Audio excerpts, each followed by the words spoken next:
ఒక్కొక్కరి యొక్క జననము చాలా ఆశ్చర్యంగా ఉంటుంది. అది ఈశ్వరుని యొక్క అనుగ్రహం. దాన్ని ఆ పవిత్రమైన కోణంలో వినవలసి ఉంటుంది.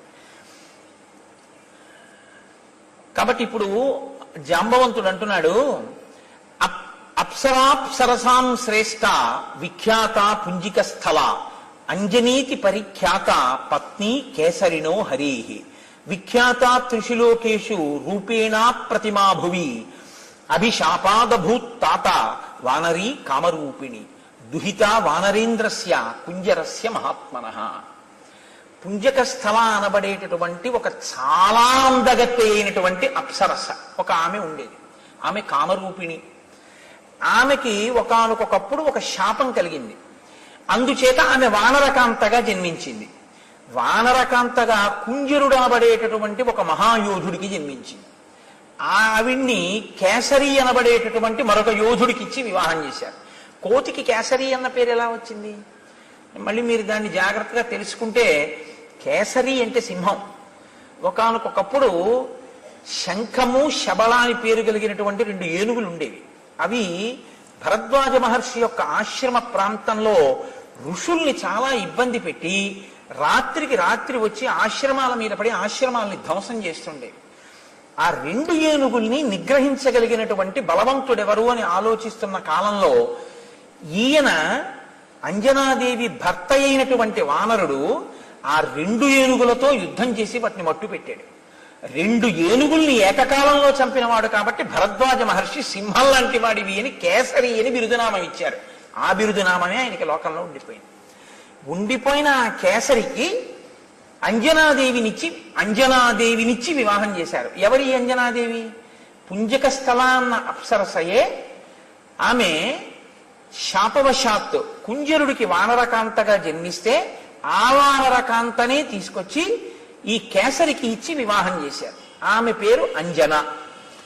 ఇప్పుడు ఈమె ఒక అప్సరస, కానీ వానరకాంతగా ఉంది. చాలా గొప్ప అందగత్తె, కామరూపిణి.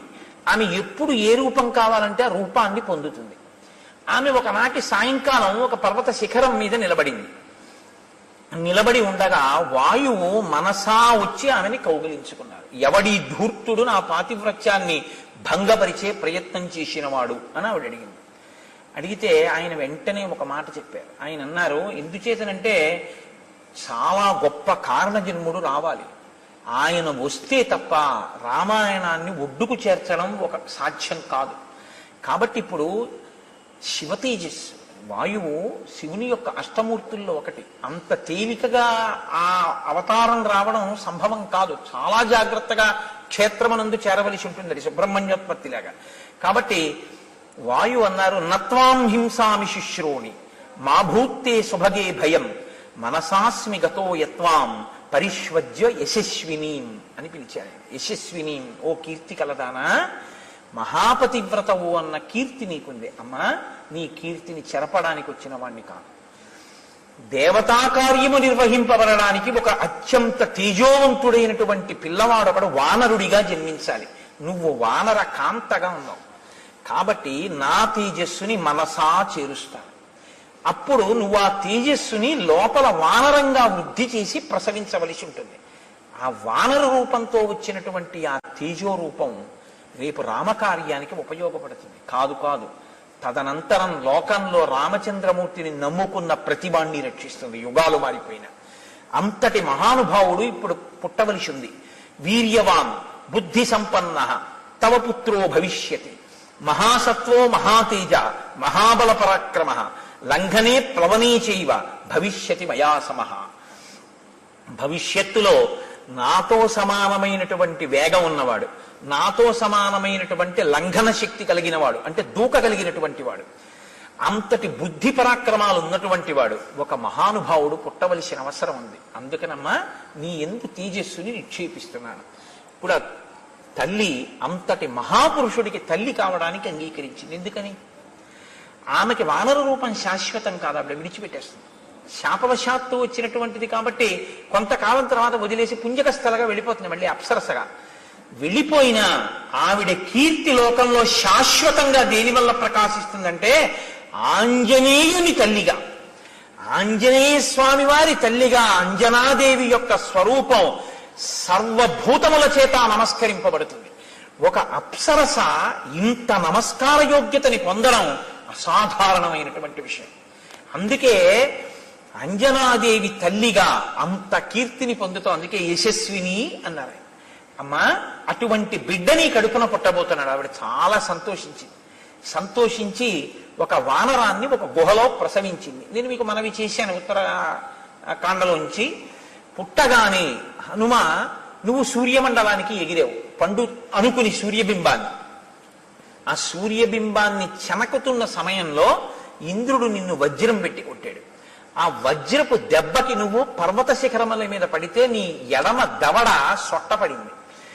తన వజ్రాయుధపు దెబ్బ చేత సొట్టలు పడినటువంటి హనువులు అంటే ఆ దవడలు కలిగిన వాడివి కాబట్టి నిన్ను తన గౌరవార్థం హనుమా అని పిలుస్తారు అని ఆనాడు ఇంద్రుడు అన్నాడు. ఇంద్రుడి చేత నామకరణం ఉంచబడిన వాడివి, సొట్టబడిన హనువు కలిగిన వాడివి కాబట్టి నీకు హనుమా అని పేరు వచ్చింది. ఆనాడు దేవతలందరూ నీకు వరాలు ఇచ్చారు. నీకివ్వబడినటువంటి వరాలలో చాలా చాలా గొప్ప వరం ఏమిటో తెలుసా? అశస్త్ర వజ్రతాం తాత సమరే సత్యవిక్రమ వజ్రస్య చ నిపాతేన విరుజం త్వాం సమీక్ష్య చ సహస్ర నేత్ర ప్రీతాత్మ దదౌతే వరముత్తమం. నువ్వు యుద్ధంలో ఏ అస్త్రము చేత ఏ శస్త్రము చేత నిహతుడివి కవు. నీకు దేవేంద్రుడిచ్చిన వరం నిన్ను వజ్రాయుధం కూడా ఏమీ చెయ్యలేదు. దానితో పాటు స్వచ్ఛందతశ్చ మరణంతే భూయాదితి వై ప్రభో. నీవు కోరుకుంటే వదిలిపెడతావు తప్ప శరీరాన్ని, నువ్వు శరీరం విడిచిపెడదాము అని కోరుకోకపోతే నిన్ను పడగట్టగలిగిన వాడు సమస్త భూతములలో, దేవతలలో, 3 లోకములలో ఎవడు లేడు. గాలిని కుంభిని అగ్ని అంబువల ఆకాశ స్థలిం దిక్కులన్నంటేనే అంత అల్లరి చేశాడు హిరణ్యకశిపుడు. అసలు బ్రహ్మగారు వరం ఇచ్చారు, నీకు స్వచ్ఛంద మరణం, నువ్వు కోరుకుంటే శరీరం పడుతుంది లేకపోతే పడదన్నారు. ఇంత బలం ఉన్నాయన ఇలా దండం పెడుతూ కూర్చున్నాడు. ఏమీ ఆయన కోరుకున్నది లేదు.